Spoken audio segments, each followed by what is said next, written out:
All right, Alex. What you seeing? I got 122 flag, 107 front, uphill. I'm excited. Hello, friend. My name is Scott Epstein, also known as Scottie the Caddie, and welcome to the Links and Lifestyle podcast. I'm grateful to be here and thankful that you're taking the time to listen. I want to talk about a topic today and play with it from a lot of different angles. A few situations came up for me over the last week around the word appreciation that I wanted to dissect and share some lessons from. Let's dive in. Appreciation. The Webster's definition has three that we're going to tackle one at a time. The first is recognition and enjoyment of the good qualities of someone or something. Next up will be a full understanding of a situation. And last on the T, the increase in monetary value. First up, recognition and enjoyment of the good qualities of someone or something.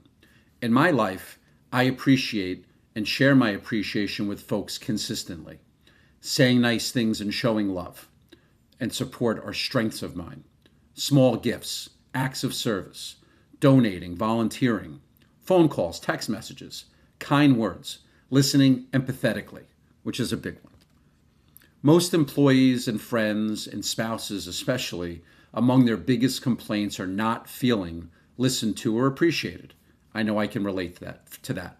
I worked for bosses and in places where I did not feel appreciated. I know at times Melissa has made it clear to me that she did not feel appreciated. When I worked in my dad's office when I was younger, a couple times, they had about 20 people in the office, and a couple days a week, they bought lunch for the staff, doing just a small thing so that people felt appreciated.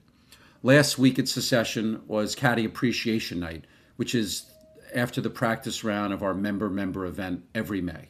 It's one of the coolest nights of the year and one of two evenings in which the caddies are the guests, the honored guests of the show. One of the members there is the owner of the Montgomery Inn, which has some of the best ribs in the country in Cincinnati, if you're ever out there. 100 plus members that are playing, and most of which have been at the club for a number of years, attend, and it's just a special, special night. At the event back in 2022 was when our boss, Greg Crum, passed away. It was announced that evening that he had passed, earlier in the day. There are a lot of things at both clubs that I loop at do that make me feel appreciated. And just to be clear, we're independent contractors there. We're not actually employees. The membership and the leadership at the clubs do a great job of making me feel appreciated and listened to.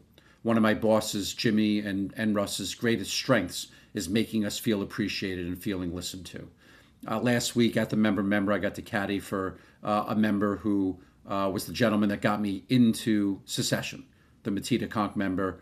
He was here. He played great the one day I had him, and I've expressed to him my appreciation and how he's literally changed the course of our lives by simply opening the door for us. And he knows that. I don't tell it to him that anymore because he just kind of plays it off, and he's very humble about it. So, become someone, if you are not, that recognizes and enjoys the good qualities of someone or something.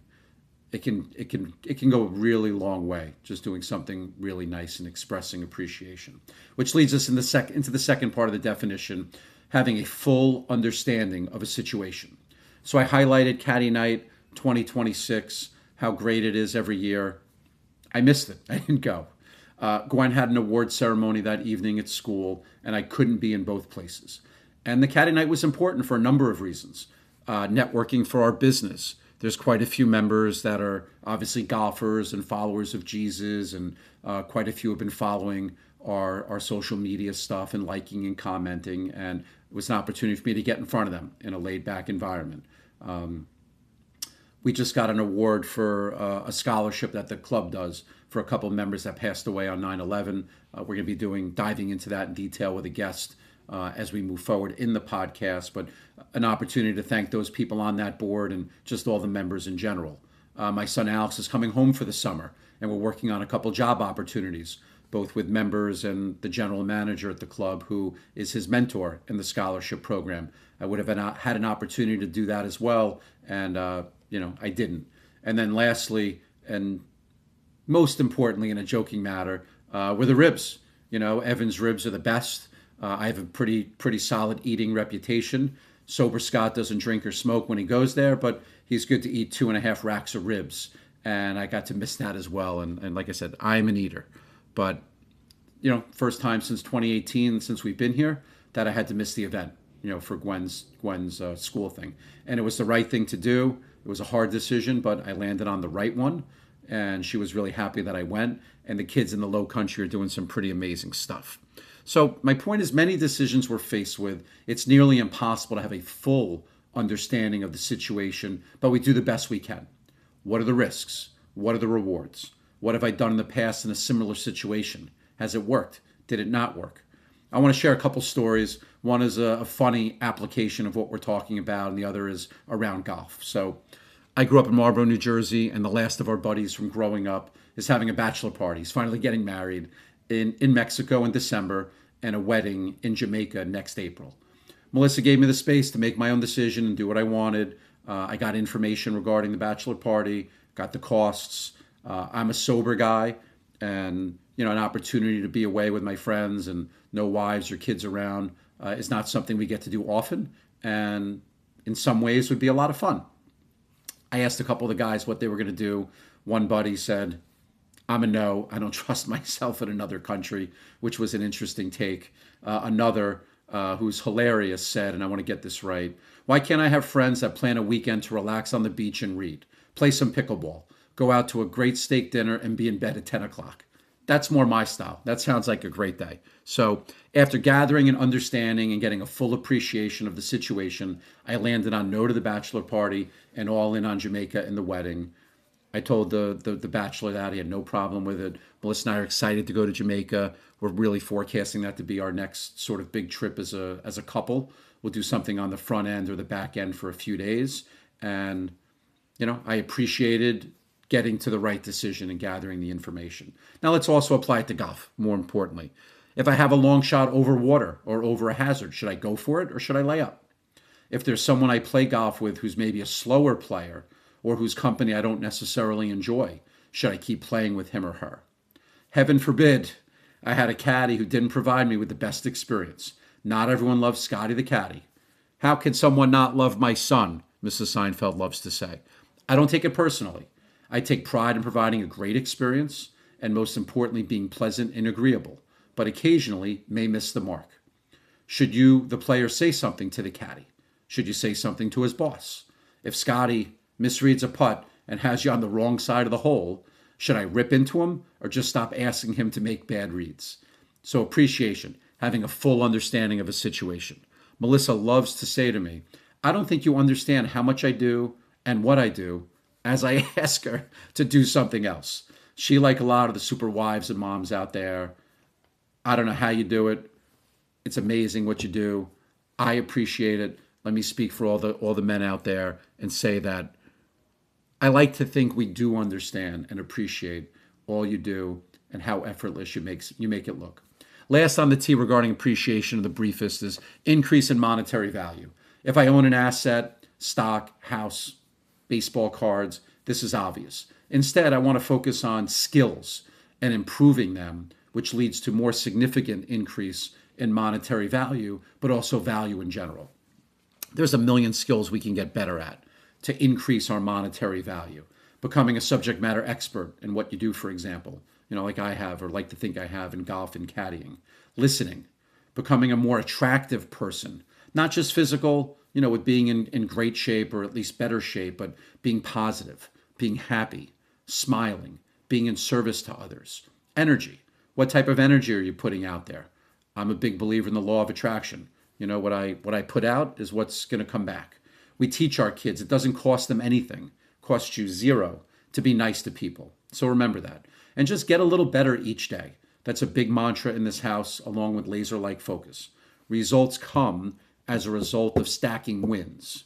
Wins in the moment, making the right decision. And then having winning days, winning weeks, winning months. You get the idea.